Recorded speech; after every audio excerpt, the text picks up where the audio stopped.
Bonjour à toutes et à tous et bienvenue dans notre série de vidéos Nalios de développement Odoo de 0 à Hero. Aujourd'hui, nous allons voir l'héritage des vues.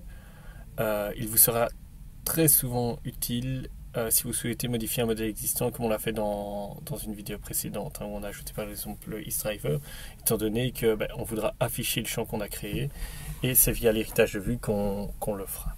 Ok. Donc la première chose à faire, c'est on va prendre notre code. Hop. Je prends ici donc ce qu'on avait faire. Hop, voilà.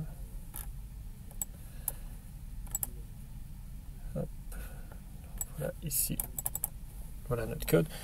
Première chose à faire, on va créer un fichier ici, un new file qu'on va appeler res_partner. Donc oui, pour expliquer aujourd'hui qu'est-ce qu'on va faire, simplement dans une vidéo précédente, on avait créé ce champ isDriver, ok.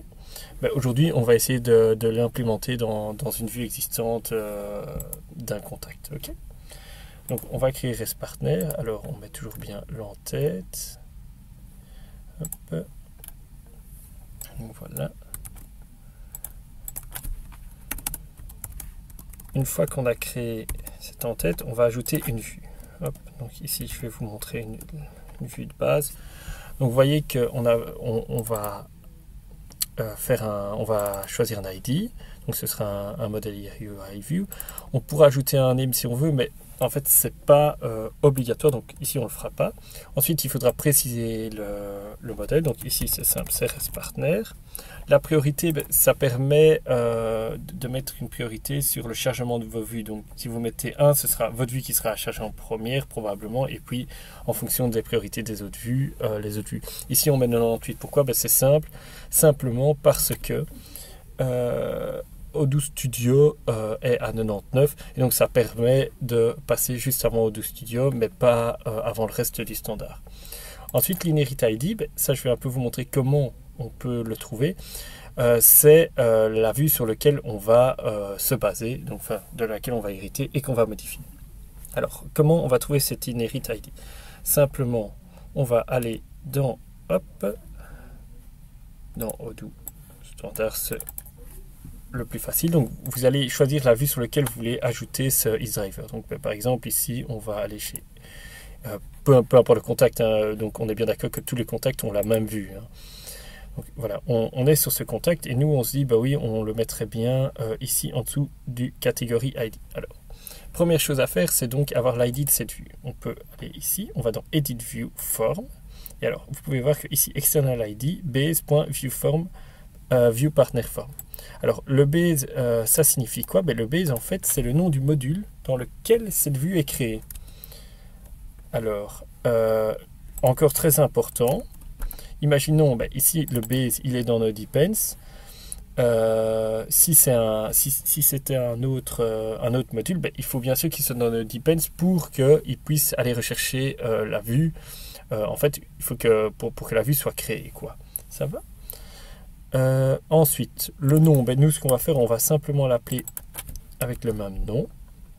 Et alors, nous, notre vue à nous, elle s'appellera, donc au lieu de base.viewPartnerForm, elle s'appellera carpooling.viewPartnerForm, étant donné que notre module à nous s'appelle carpooling. Et donc, dans la logique des choses, ça mettra carpooling.viewPartnerForm. Ok? Donc voilà, ici on a tout ce qu'il faut. Maintenant, la dernière chose à savoir, c'est on a dit qu'on voulait le mettre en dessous de catégorie ID. Donc on peut chercher ici catégorie ID. Hop, je vois ici. Voilà. Catégorie. Donc, vous faites une recherche catégorie ID. On voit qu'il n'y est qu'une fois, donc ça posera pas de souci.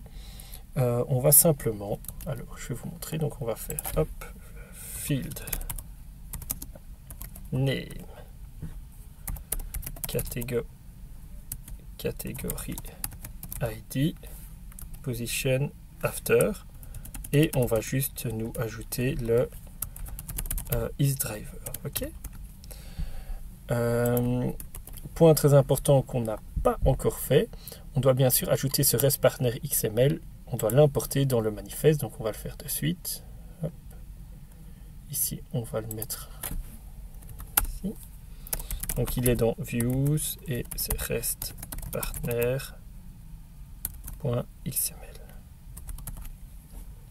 La bonne pratique, c'est vrai que ici je ne le fais pas mais je vais le faire, c'est mettre REST-partner views. Ok. Voilà, on va l'ajouter ici aussi. Donc voilà, ici, simplement, qu'est-ce que ça va faire? Ça va chercher dans la vue Base View Form après le champ Category ID et ensuite on va ajouter quelque chose après ce champ-là. Okay, on pourrait tout à fait mettre Before également. Et il y a aussi Inside, et donc ça je vous expliquerai un peu comment, dans quel cas ça pourrait être utile. Okay, donc voilà, ici tout est fait, on va relancer.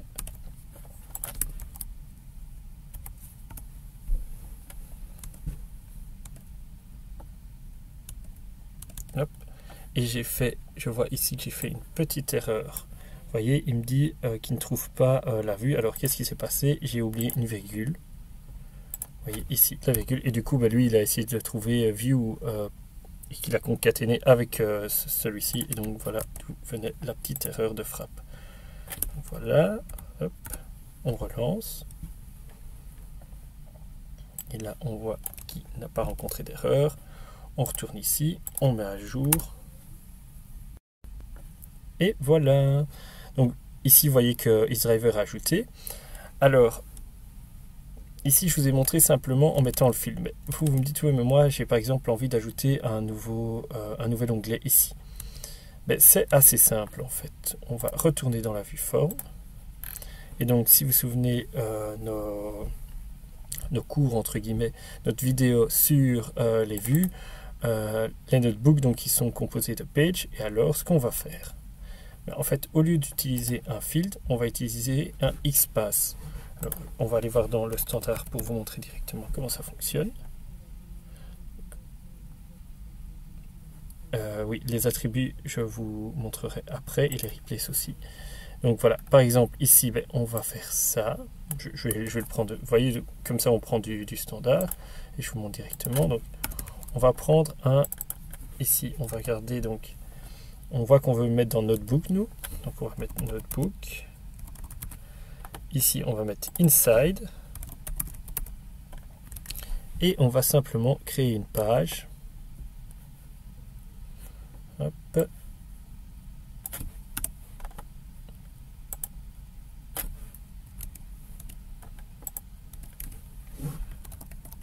Page. On va appeler Carpooling. Et ce qu'on va faire, on va même mettre directement notre IsDriver dans cette page. Et voilà. Comme ça, il sera disponible également dans cette page-là. Donc si, comme j'étais en DXML normalement, ça va apparaître directement. On peut voir que le carpooling est bien apparu dedans. Donc ça, c'était le inside. Alors, ce qu'on peut faire aussi, c'est remplacer un champ. Donc imaginons que nous, on ne veut plus voir le champ phone.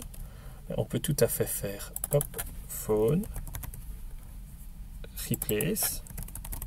Alors, soit on le remplace par un autre champ, soit on laisse vide et à ce moment-là, ça supprimera totalement le champ de la vue. Donc, vous voyez ici, on l'a remplacé. On ne voit rien parce qu'il était probablement pas dans un groupe. Donc, un groupe, et c'est pour ça qu'on ne voit pas le label. Et donc, si on veut simplement le supprimer, on fait ça. Hop. Et alors, on verra qu'on n'aura plus accès au champ phone. Alors, un dernier point sur lequel on peut agir dans l'héritage de vue, c'est le attribute. Alors, imaginons, hop, on a un champ, on va chercher un champ avec un attribut.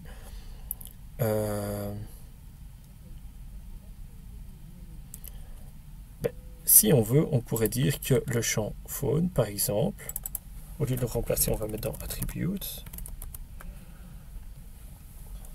Hop. Et par exemple, on pourrait tout à fait lui ajouter un attribut qui lui ajoute une fonction d'invisibilité. Alors, comment est-ce qu'on va faire ceci? C'est simple. Hop. au lieu de le supprimer, on voudrait le rendre invisible. Donc on va mettre invisible. Hop, on va mettre 1. Vous allez me dire ici, à vue d'œil, ça va pas être fort. On va mettre plutôt un read-only. Voilà. Donc de cette manière-là, le phone, il sera toujours là, mais il sera en read-only. Ok. Donc en fait, on va modifier les attributs. On va ajouter un attribut read-only et on va le mettre sur 1. Et de cette manière-là, on ne pourra plus le modifier. Donc voilà. On va remettre à jour ici. On voit que phone est là, mais on voit qu'on ne sait pas le modifier. On sait cliquer dessus, mais on ne sait pas le modifier parce que maintenant, il est en read-only. Donc voilà un peu les différentes manières d'influencer les champs déjà existants dans une vue existante ou d'ajouter des champs, des nouveaux champs dans une vue existante. Voilà, merci de nous avoir suivis. Dans la prochaine vidéo, nous verrons le comportement, comment modifier le comportement de compute, donc de champs compute déjà existants. Et donc voilà.